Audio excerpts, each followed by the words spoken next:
Assalamualaikum warahmatullahi wabarakatuh. Selamat datang di tutorial pengisian format verbal Padupa dan Data DTKS dan SDGs dalam rangka penanggulangan kemiskinan ekstrim Kabupaten Kuningan tahun 2021. Sebelum kita memulai pengisian format, pastikan Bapak Ibu telah memiliki file format yang telah dilengkapi data DTKS seperti ID BDT, kode provinsi, kode kabupaten, kecamatan, desa, nama kakak, dan desil. Jika sudah, mari kita mulai tutorial ini. Pertama, buka file format yang telah kami berikan. Format yang telah kami berikan telah berisi data DTKS pada kecamatan masing-masing, sebagaimana terlihat pada kolom isian berwarna hijau. Data DTKS dalam format ini telah kami pilih menurut desa, sebagaimana terlihat pada sheet berikut. Sebagai contoh, di sini saya tampilkan format untuk Kecamatan Pancalang yang terdiri atas 13 desa, sehingga data DTKS dalam format ini telah dipisah dalam 13 sheet yang berbeda.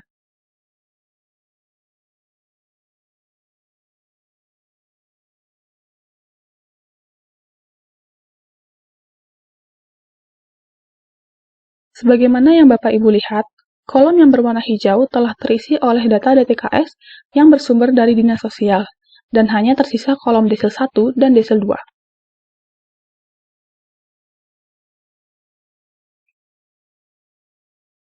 Kedua kolom ini, Bapak Ibu dapat mengisinya dengan mengacu pada kolom desil. Isi kolom desil 1 apabila kakak termasuk dalam desil 1. Pada contoh berikut, kakak atas nama jam hari termasuk dalam desil 1. Maka, kita isi angka 1 pada kolom desil 1.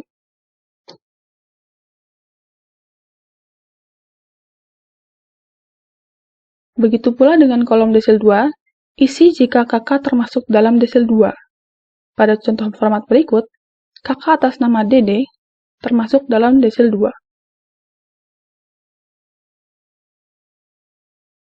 Sehingga, pada kolom desil 1, kita isi dengan angka 0, dan pada kolom desil 2, kita isi dengan angka 1. Karena kakak yang lain tidak termasuk desil 1 maupun desil 2, maka kita isi dengan angka 0.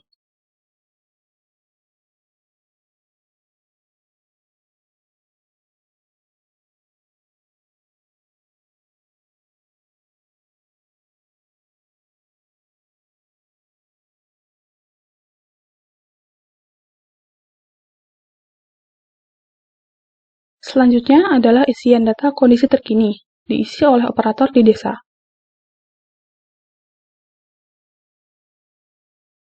Sekarang mari kita coba mulai simulasi pengisian format untuk contoh kakak atas nama jam hari berikut.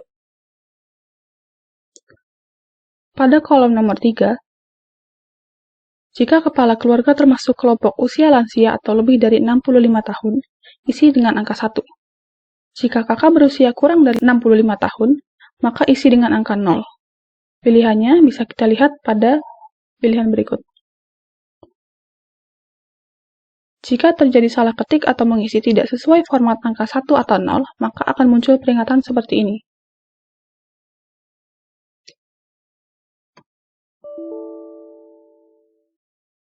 Jika muncul peringatan seperti ini, dapat ditutup, kemudian isi sesuai pilihan yang ada. Untuk kakak atas nama jam hari berikut, kita asumsikan bahwa kakak tersebut termasuk dalam lansia. Maka kita isi dengan angka 1. Selanjutnya, kolom nomor 4, yakni untuk mengidentifikasi apakah kepala keluarga merupakan janda. Jika iya, isi dengan angka 1. Jika bukan, maka isi dengan angka 0. Untuk contoh kakak atas nama jam hari berikut, kita asumsikan bahwa kakak tersebut adalah bukan janda, sehingga kita isi dengan angka 0. Untuk kolom nomor 5, isi dengan pekerjaan atau mata pencaharian dari kakak yang terkait. Untuk pilihan jenis pekerjaan dapat dilihat pada pilihan berikut.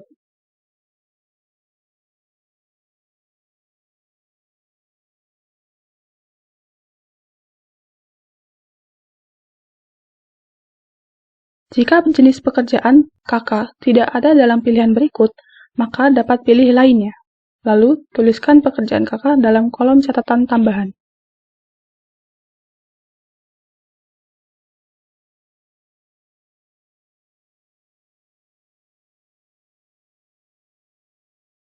Untuk kakak berikut, kita asumsikan bahwa pekerjaannya adalah sebagai petani. Maka, pilih petani. Selanjutnya, kolom 6, yakni kondisi rumah. Isi sesuai dengan kondisi rumah yang ditinggali oleh kepala keluarga. Di sini, kami klasifikasikan kondisi rumah menjadi 3 kategori, yakni permanen, semi-permanen, dan non-permanen. Panduan atau ciri dari ketiga kategori kondisi rumah dapat dilihat dengan memilih sel kondisi rumah seperti berikut. Untuk contoh kakak ini, kita asumsikan bahwa kakak tersebut tinggal pada rumah yang semi-permanen, maka pilih semi-permanen. Selanjutnya, untuk kolom 7 sampai dengan 15, merupakan kolom isian kondisi terkini yang pilihan jawabannya hanya ada 2, yaitu 1 atau 0. Untuk kolom 7, jika kakak tinggal di rumah yang dibangun di atas tanah milik sendiri, maka isi dengan angka 1. Jika kakak tidak tinggal di rumah di atas tanah milik sendiri, seperti mengontrak, menumpang, atau tanah milik desa, maka isi dengan angka 0. Untuk contoh kakak ini, kita asumsikan bahwa beliau tinggal di rumah di tanah milik sendiri, maka kita isi dengan angka 1. Selanjutnya, untuk kolom nomor 8 dan 9, diisi untuk mengetahui kondisi sanitasi air bersih di tempat tinggal kakak. Untuk kolom 8, jika di rumah tempat tinggal kakak memiliki akses air minum yang tidak layak, maka isi dengan angka 1. Untuk kolom nomor 9, jika kakak memiliki jamban yang tidak layak, baik secara fisik maupun teknis, contohnya pembuangan masih sembarangan atau belum memiliki septic tank, maka isi dengan angka 1. Contoh akses air minum yang tidak layak adalah bersumber dari air terbuka seperti sungai, airnya kotor atau tercemar, sumber air dekat dengan pembuangan limbah, dan sebagainya. Untuk contoh kakak ini, kita asumsikan bahwa kakak tinggal di rumah pada tanah milik sendiri, memiliki jamban yang tidak layak, dan air minum yang tidak layak, maka kita isi dengan angka 1, angka 0, dan angka 1.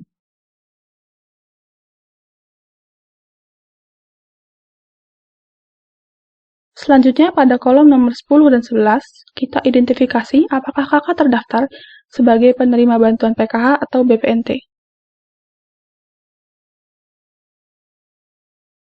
Jika ya, maka isi dengan angka 1. Jika tidak, maka isi dengan angka 0. Apabila kakak terdaftar sebagai penerima PKH atau BPNT, namun bermasalah seperti saldo kosong atau memerlukan perbaikan data, maka isi angka 1, namun tambahkan keterangan pada kolom catatan tambahan di sebelah kanan. Untuk contoh kakak ini, kita asumsikan bahwa kakak terdaftar sebagai anggota PKH, namun saldo kosong. Maka, pada kolom penerima PKH, kita isi dengan angka 1. Sedangkan pada kolom penerima BPNT, kita isi angka 0. Lalu, kita tambahkan keterangan pada kolom catatan tambahan.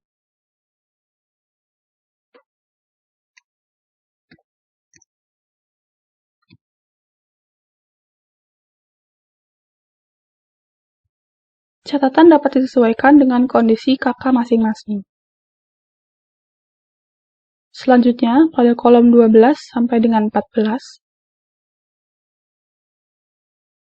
isi dengan angka 1 jika terdapat kakak atau anggota keluarga yang sakit parah, cacat fisik maupun mental, atau putus sekolah.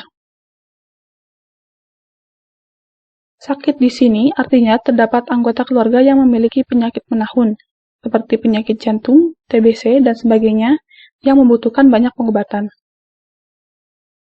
Kemudian, tambahkan keterangan pada kolom catatan tambahan sesuai dengan kondisi yang diderita. Jika tidak ada anggota keluarga yang sakit atau cacat atau putus sekolah, maka isi dengan angka 0 pada masing-masing kolom. Untuk contoh kakak ini, kita asumsikan bahwa dalam keluarga kakak ini, terdapat anggota keluarga yang memiliki penyakit jantung dan cacat kehilangan satu kaki akibat kecelakaan. Namun tidak ada yang putus sekolah. Maka, diisi dengan angka 1 pada kolom keluarga sakit, isi angka 1 pada kolom keluarga cacat, dan isi angka 0 pada kolom keluarga putus sekolah.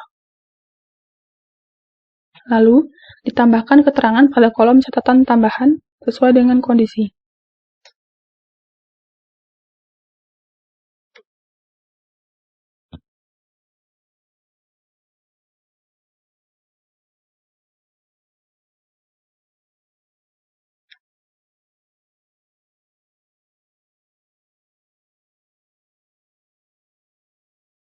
Selanjutnya untuk kolom 15, jika kakak terdaftar sebagai anggota BPJS, isi dengan angka 1. Jika tidak, isi dengan angka 0. Kita asumsikan di sini bahwa kakak terdaftar sebagai anggota BPJS, maka kita isi dengan angka 1.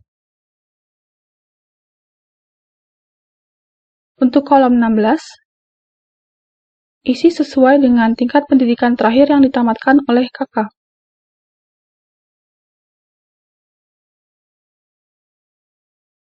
Di sini kita asumsikan pendidikan terakhir kakak adalah SD, sehingga kita pilih tamat SD.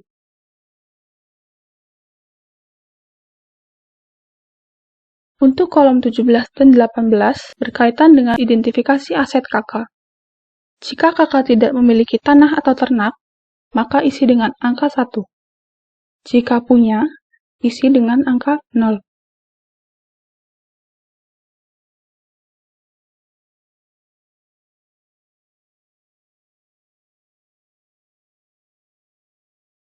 Di sini kita asumsikan kakak ini memiliki tanah, yaitu tanah untuk tempat tinggal, dan tidak memiliki ternak. Maka, pada kolom 17 kita isi dengan angka 1, dan pada kolom 18 kita isi dengan angka 0. Untuk kolom 19, isi angka 1 jika kakak memiliki tanggungan anak sekolah. Jika tidak, isi angka 0. Bapak Ibu juga bisa tambahkan keterangan jumlah tanggungan anak sekolah dan jenjang pendidikannya pada kolom catatan tambahan. Di sini kita asumsikan bahwa kakak memiliki tanggungan anak sekolah, sehingga kita isi angka 1. Dan keterangan bahwa kakak memiliki tanggungan anak sekolah sebanyak 1 orang.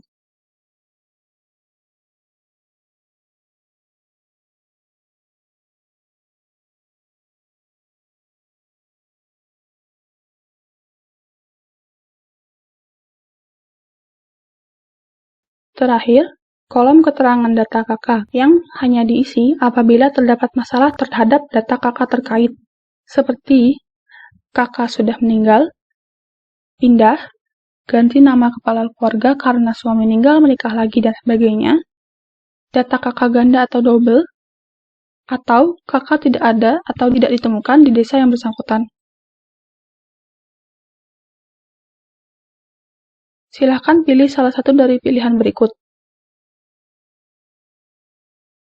Jika tidak ada masalah apapun, maka dapat dibiarkan kosong dan lanjut ke kolom selanjutnya.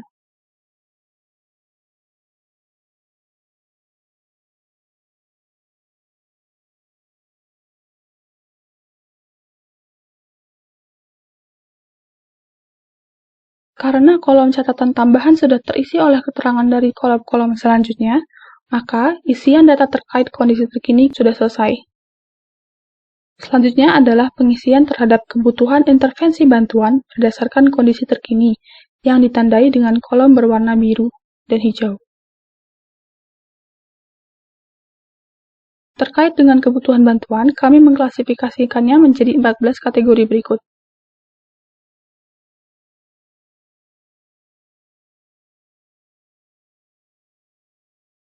Seperti dilihat pada format berikut, beberapa kolom isian kategori kebutuhan bantuan telah diatur untuk dapat terisi secara otomatis berdasarkan apa yang Bapak Ibu isi pada bagian kondisi terkini. Kebutuhan yang terisi secara otomatis antara lain yang ditandai dengan warna biru, seperti perbaikan administrasi DTKS, bantuan biaya pendidikan, bantuan biaya kesehatan, bantuan pertanian, bantuan ternak, rutilahu, bantuan jamban sehat dan air bersih, serta bantu disabilitas. Untuk kolom 22, yakni perbaikan administrasi DTKS, akan terisi otomatis dengan angka 1 apabila terdapat masalah terkait data KK, sebagaimana terisi pada kolom nomor 20. Pada contoh berikut, karena pada kolom 20 tidak diisi atau dikosongkan, maka kolom nomor 22 akan terisi dengan angka 0. Namun, apabila terdapat masalah, seperti contohnya ada kakak yang meninggal, maka akan terisi dengan angka 1.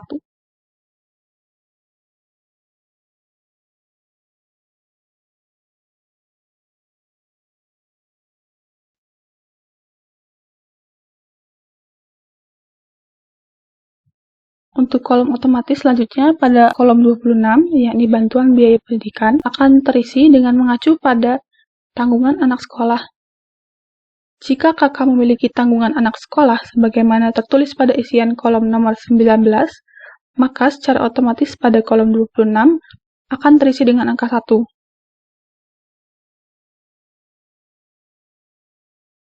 Jika kakak tidak memiliki tanggungan anak sekolah, maka akan terisi dengan angka 0. Di sini, karena kakak memiliki tanggungan anak sekolah, maka pada kolom 26 akan terisi dengan angka 1. Untuk kolom 27, yakni bantuan biaya kesehatan, diisi dengan mengacu pada beberapa kondisi, yaitu apakah kakak lansia, apakah ada keluarga sakit atau cacat, apakah kakak terdaftar sebagai anggota BPJS. Jika kakak merupakan lansia atau ada keluarga sakit atau cacat dan belum terdaftar BPJS, maka secara otomatis pada kolom 27 berikut akan terisi dengan angka 1.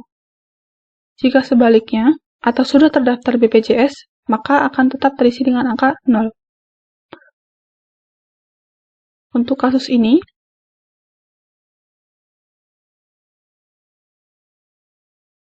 kakak merupakan lansia, memiliki keluarga sakit, keluarga cacat, namun sudah tercover oleh BPJS, sehingga pada kolom bantuan biaya kesehatan akan tetap terisi angka 0.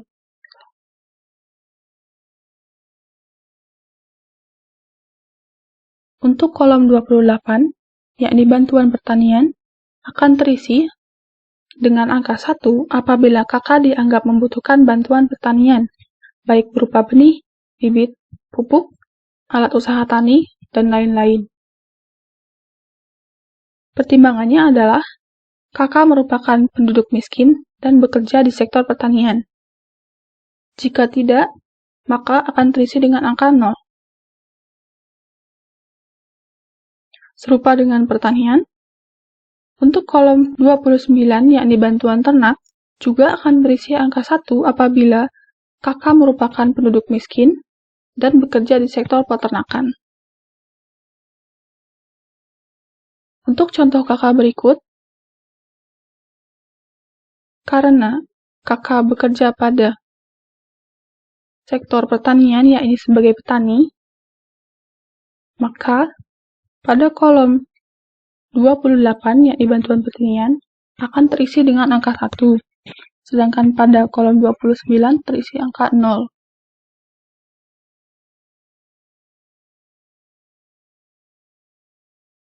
Selanjutnya, kolom yang terisi otomatis lainnya adalah bantuan rutilahu, yaitu program bantuan perbaikan bagi rumah yang tidak layak huni, yakni berupa rumah non-permanen atau semi-permanen. Kolom ini akan otomatis terisi dengan angka 1 apabila kakak tinggal pada rumah non-permanen atau semi-permanen yang dibangun di atas tanah sendiri. Jika kondisi rumah semi-permanen, namun bukan di atas tanah milik sendiri, maka akan tetap terisi dengan angka 0. Di sini, kakak tinggal pada rumah dengan kondisi semi-permanen dan rumah di atas tanah sendiri, sehingga pada kolom Ritelahu terisi dengan angka 1.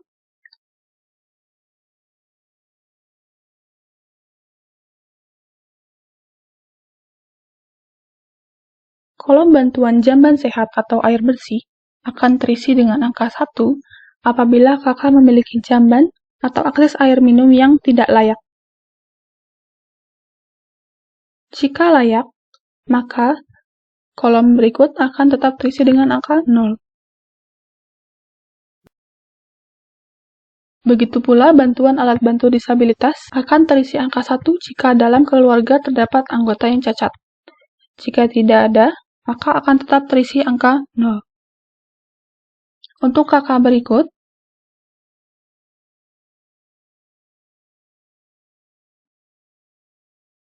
pada kolom 9 terisi angka 1, dan pada kolom 13 terisi angka 1, sehingga pada kolom 33 terisi angka 1, dan pada kolom 35 terisi angka 1. Kolom-kolom yang telah terisi otomatis masih dapat diubah apabila berdasarkan kondisi terkini yang diketahui oleh operator atau perangkat desa, kakak dianggap tidak membutuhkan atau malah membutuhkan bantuan tersebut.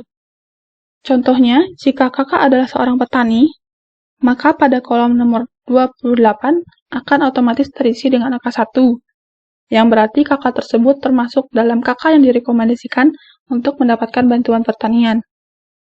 Namun, berdasarkan pengetahuan operator atau perangkat desa atau masyarakat sekitar, diketahui bahwa kakak merupakan petani yang telah sukses atau mampu, seperti memiliki banyak aset tanah dan penjualan hasil pertanian yang telah bekerja dengan pabrik atau diekspor. Maka, oleh operator atau perangkat desa, boleh mengganti isian pada kolom bantuan pertanian menjadi angka 0, yang berarti kakak tidak memerlukan atau tidak direkomendasikan untuk mendapatkan bantuan pertanian.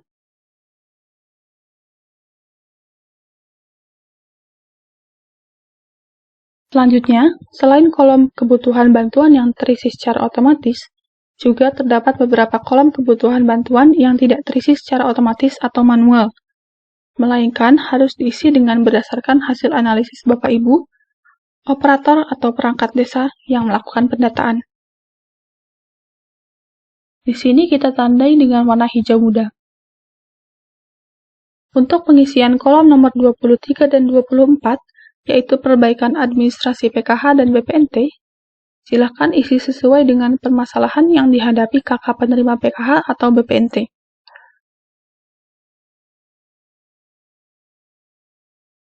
Jika kita lihat pada pilihan jawaban berikut, terdapat pilihan jawaban angka 0 sampai dengan 4. Untuk petunjuknya dapat kita lihat apabila mengklik kolom berikut.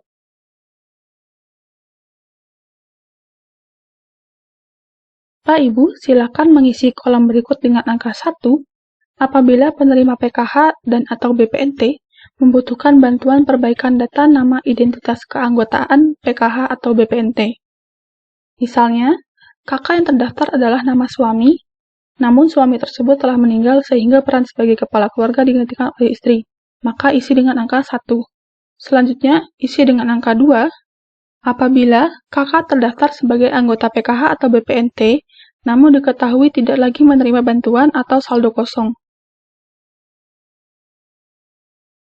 Isi dengan angka 3 jika Bapak Ibu menemukan kakak yang dianggap sangat miskin dan membutuhkan bantuan, namun belum termasuk sebagai anggota PKH atau BPNT, sehingga ingin diusulkan sebagai usulan anggota baru. Isi dengan angka 4 jika Bapak Ibu menemukan kakak penerima BPNT atau PKH yang apabila dilihat kondisi perekonomiannya saat ini telah dianggap beranjak dari kemiskinan atau sudah mampu, sehingga akan lebih baik jika dihapus dari anggota PKH atau BPNT. Jika tidak ada perbaikan apapun, isi dengan angka 0.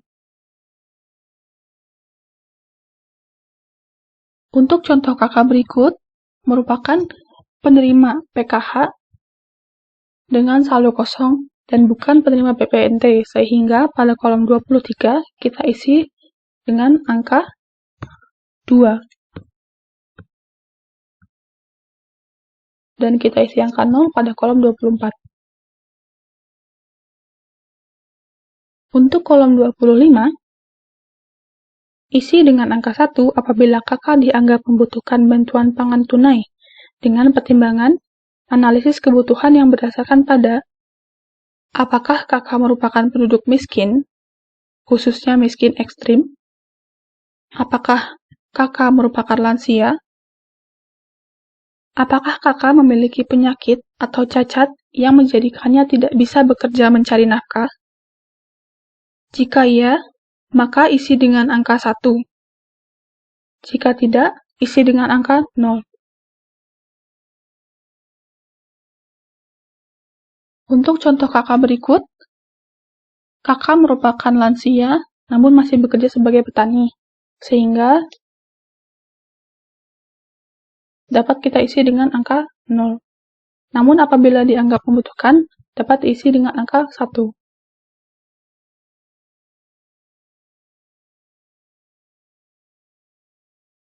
Selanjutnya, untuk kolom 30, yakni bantuan modal usaha,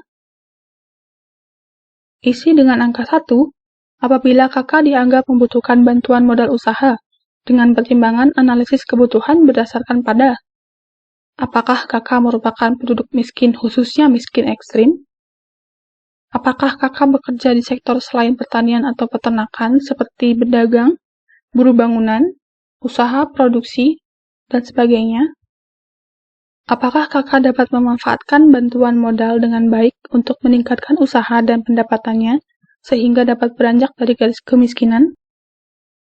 Jika iya, maka isi dengan angka 1. Jika tidak, isi dengan angka 0.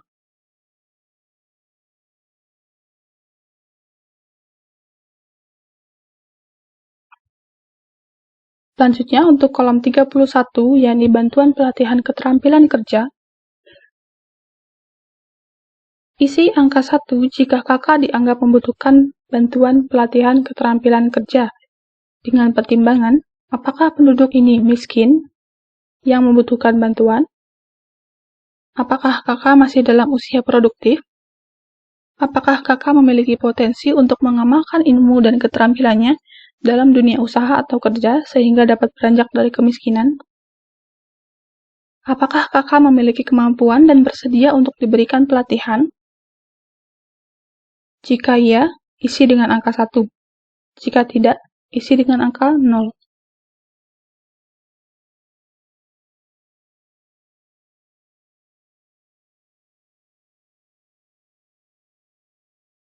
Terakhir, bantuan ODGJ direkomendasikan untuk diberikan kepada kakak yang memiliki tanggungan anggota keluarga yang merupakan orang dengan gangguan jiwa. Jika iya, isi dengan angka 1. Jika tidak, isi dengan angka 0.